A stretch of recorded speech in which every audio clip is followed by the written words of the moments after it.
If you're here watching this video, I guess that you have probably watched our unboxing video from last week. During the time, we can't really show any numbers due to the NDA, but since the NDA has finally lifted, it's time for us to reveal not just the numbers, but also our opinion on this motherboard as well. So we'll keep this short for now and let's dive in and see, does it actually meet what kind of expectation we have for this motherboard after a week long of testing with the Gigabyte Z690 Aorus Xtreme right here.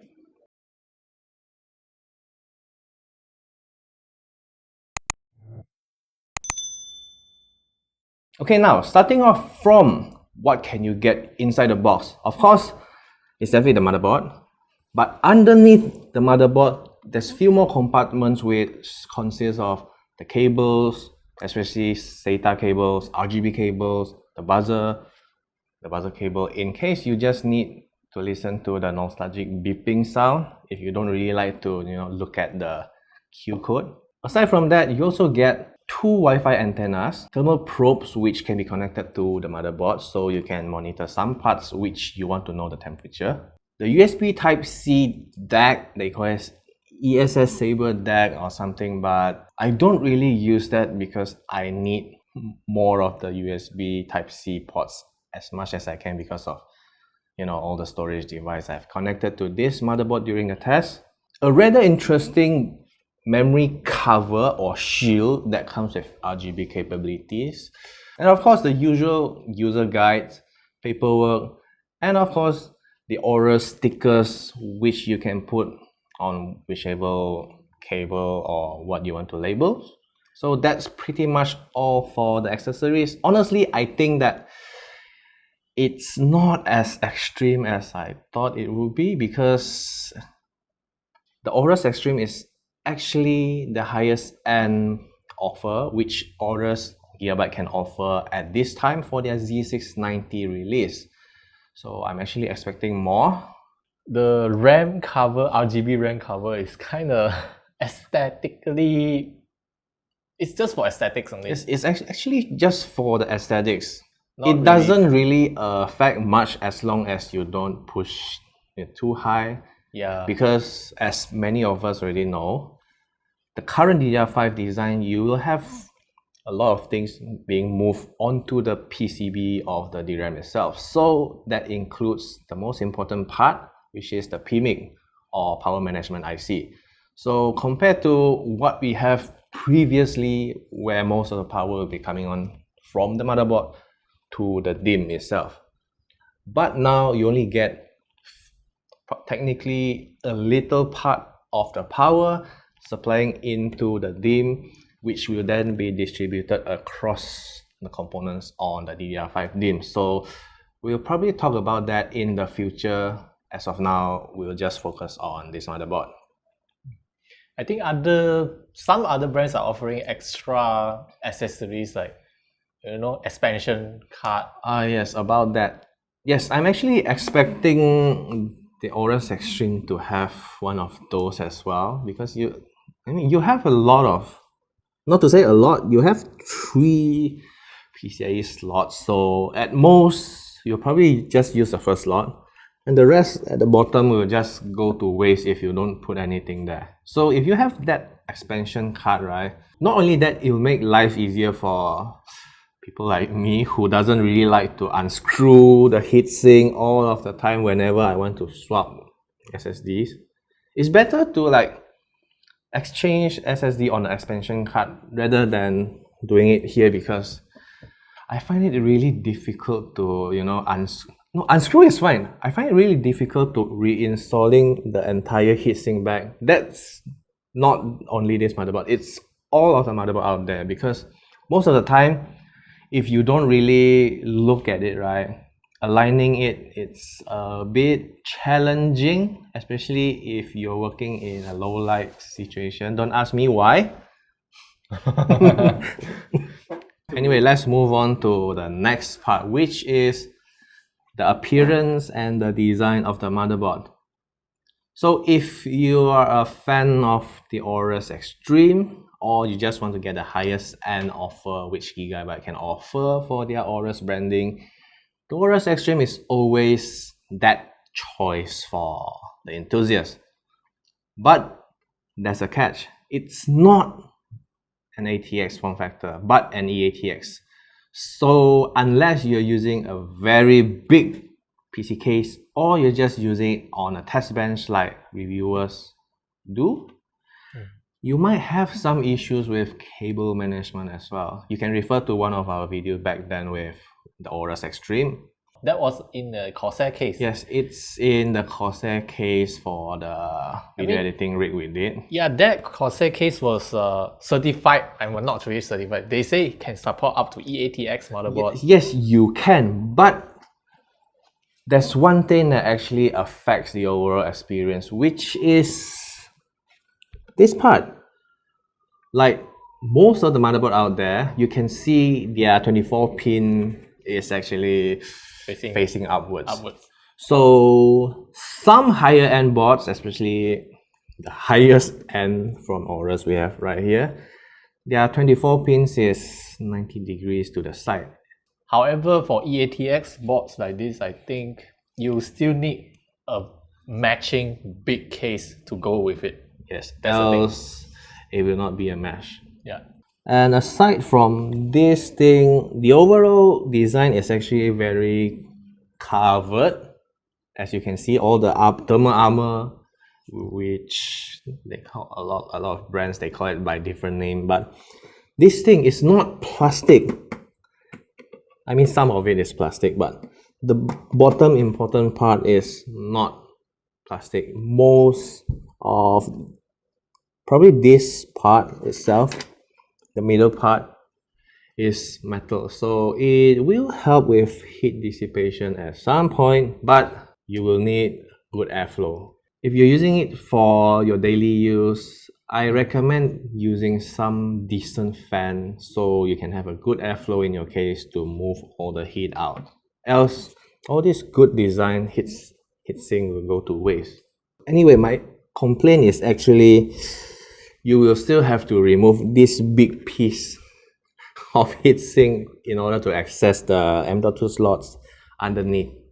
The top one is very easy to remove, and the best part is you can see a lot of higher end motherboards, they have very tall M.2 heatsink for the first slot, and in the end it will cause you to not be able to access this, the GPU latch or lock, which frustrates me a lot of time.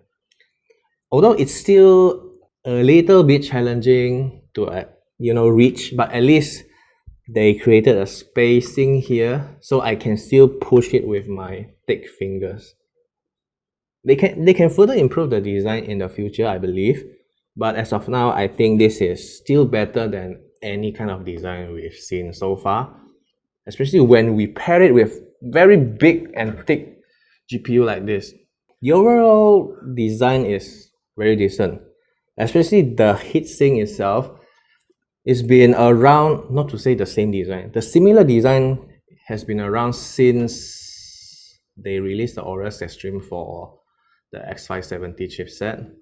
So it's been doing really well since then. In our previous tests with pretty much all the Aorus Xtreme boards, the VRM temperature is very well kept. I mean, it's very hard to get it to overheat because the VRM design is so powerful. They actually have like 20 plus VRMs right there. And as we test loading the CPU for long hours, aside from the CPU itself, we can actually see that the heatsink is doing its job as usual, like what we experienced in the past Aorus Xtreme motherboards.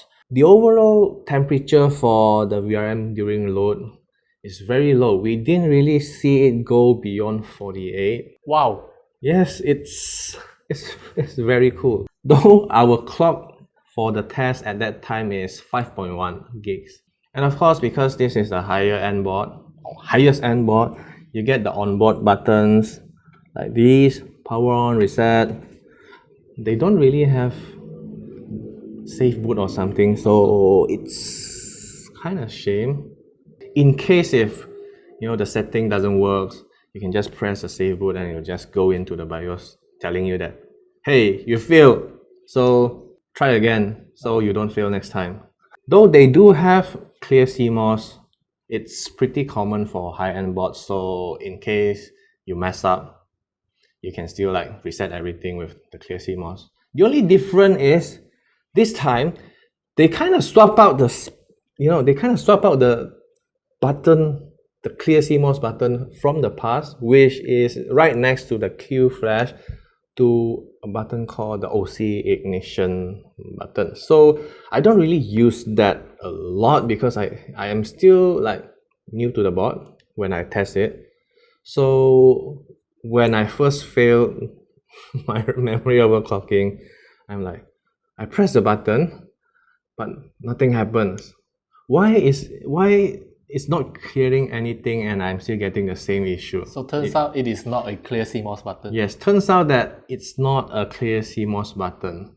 And I have to re-evaluate myself.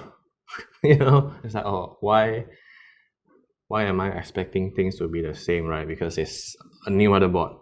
So after checking at the back of the rear I/O, I realized that, oh, they actually have the clear CMOS button move to lower part behind here, and it's actually a small button which you have to poke with something, a pin or something, to trigger the clear CMOS. So that's something to take note in case if you're using Gigabyte motherboard for a long time and got used to the original location of the clear CMOS button from the older motherboards. So that aside, if you're not really keen of doing any overclocking on the board and just want to get the highest end board, the Aorus Xtreme has tons of features. You get two high-speed Ethernet ports, and if you don't want to have a lot of USB hubs everywhere, there's the one there, you see. Oh, if you don't like this, if you don't like USB hubs, they have a lot of USB ports, so you don't have to worry about that.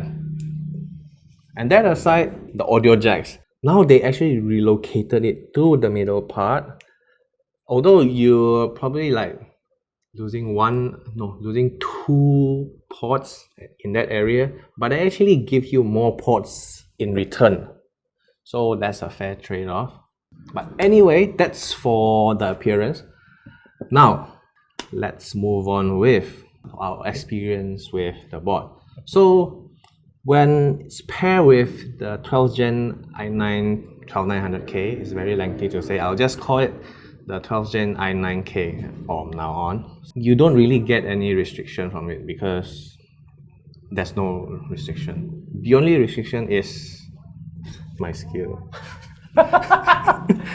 So what happened? As of now, I can't really say much about it yet. Most of the DRAM we get is all Micron chips, so the highest we can clock is, as of now, DDR5 5600. That's the highest I can go for now, but result might be different if you get a kit with Hynix die or Samsung, because even before the embargo release, right, we can already see brands like G-Skills, especially G-Skill. I think they're breaking records. They are constantly breaking their record. It's just within a week or two, they are already reaching like 7K. So that's really impressive. Because DDR5, according to our test, we compare it with DDR4 as well. Although you don't really see very big difference as of now, but when I tried a single DIMM test, it actually performs similarly to what we can get from a Z690 DDR4 motherboard. So two DIMMs. Yes, two DDR4 DIMMs versus one DDR5 DIMM. The performance is actually very similar, so I'm quite impressed by that. As time goes by, we can see more information from the pros, the overclocking experts. They'll explain more and I'm really looking forward to see more of those in the future, near future, coming month.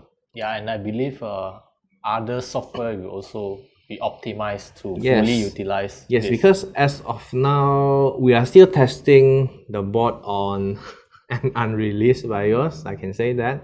Because if we look at the official website for most of the motherboard, which Z690 motherboards, which is already released, you can't really find any BIOS at the moment. If you click on the support part, at most you'll find is the software, the utilities, and that's it. Can't really find the BIOS as of now. So it'll probably be available after the official release, which is after you're watching this video. So that's for our experience with tweaking around with the settings.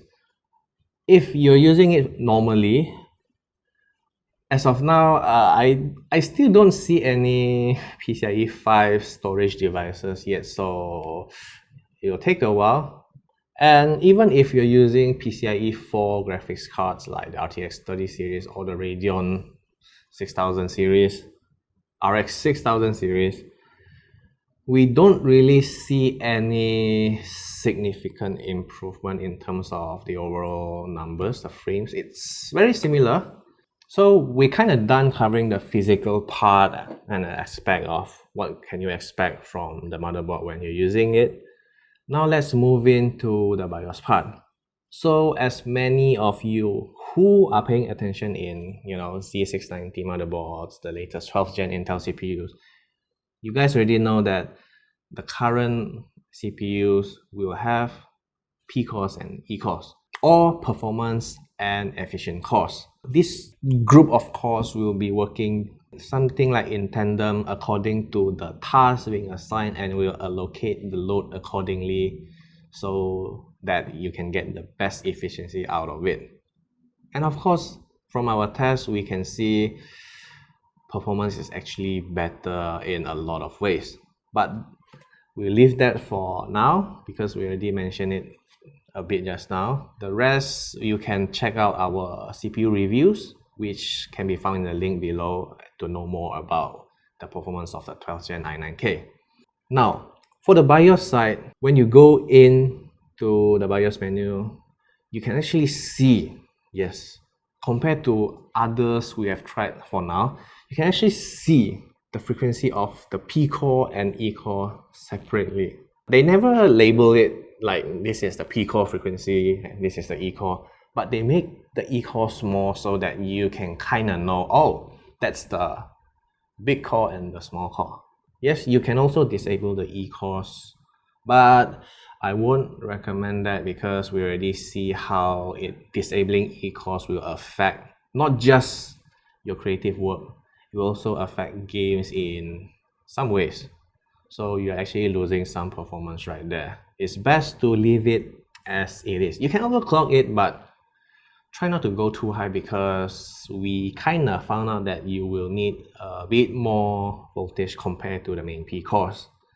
So just find a sweet spot in between and keep it balanced, and you'll get the best performance with what you can get.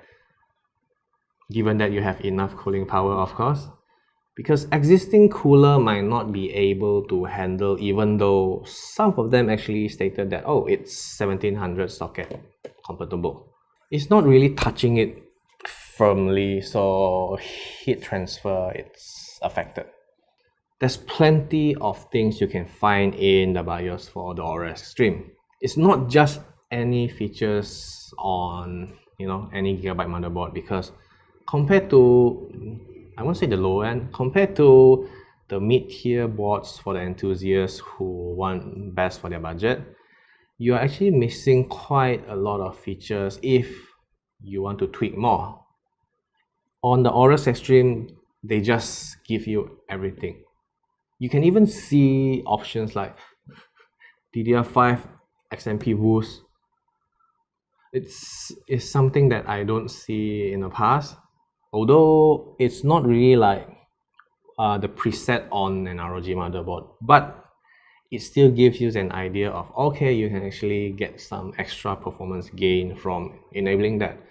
But because the BIOS is still fairly new, I say, So if I enable the option they provided, I will still have to increase the voltage for DRAM and its other relevant things like the SA and so, in order for it to actually post, yes, get into the Windows and run tests so it doesn't crash. I've tried with the one that they recommend, which is 1.25. Somehow it's not that stable, so I have to bump it up and end up with 1.32. Wow. Okay. Around 1.32 in order for it to, you know, Actually survive all. Go in test. 1.3 I can post, but the moment I start doing tests like 7-zip, it will crash. So after bumping up the voltage to 1.32, a slight increase there, everything runs fine. I can run games benchmark, I can run the usual CPU synthetics test.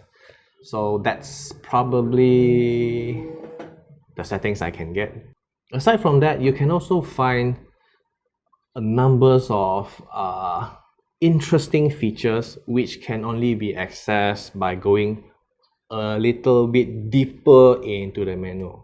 And this is something I actually wanted to complain, because instead of just going deeper and deeper and deeper into the menu, why can't they just, you know, make it into a list? The first page is fine. Compared to what we have back then, Gearbyte actually came a long way in optimizing their BIOS UI.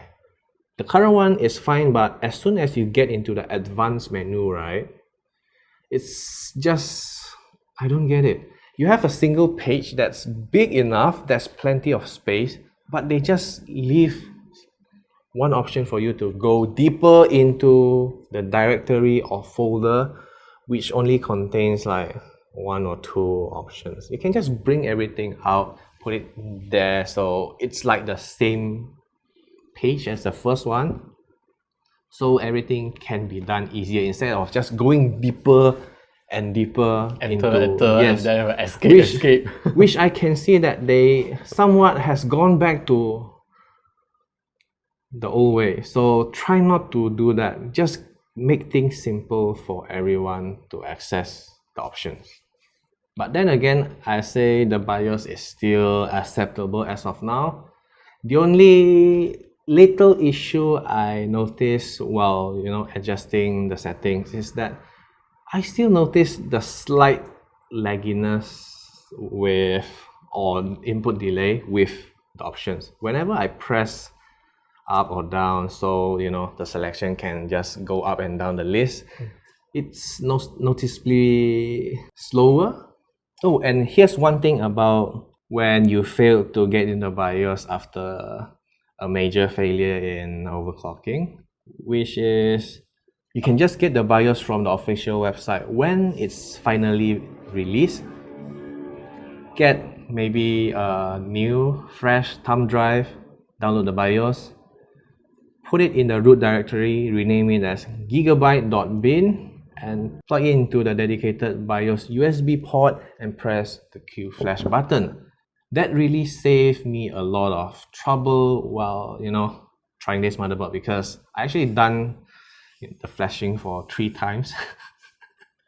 I mean, it's normal. Consider that the BIOS is unreleased version, and after you do all the tweakings, things confirm will mess up. Oh yes, because we don't really have the official local price at Malaysia as of now, so can't really say anything about the pricing yet. But looking at how it's priced back then for the Aorus Xtreme as the highest end motherboard Gigabyte can offer, it's gonna be sky high. Yeah. But if you're really looking for one of the best out there Z690 motherboard in the market as of now, well, this is the one. The Z690 Aorus Xtreme is definitely one of the high-end motherboard for your consideration if you can afford it. It has pretty much all the high-end stuff you can expect. Tons of USB ports, good cooling, Good design. good design, power as well. Lots of high-speed options for your storage. Supports the upcoming PCIe 5 devices, is coming soon, probably next year.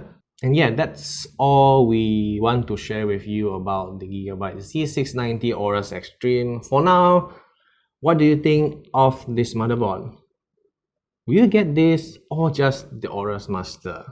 Do let us know your thoughts in the comment down below, and I'll see you guys in the next and upcoming videos.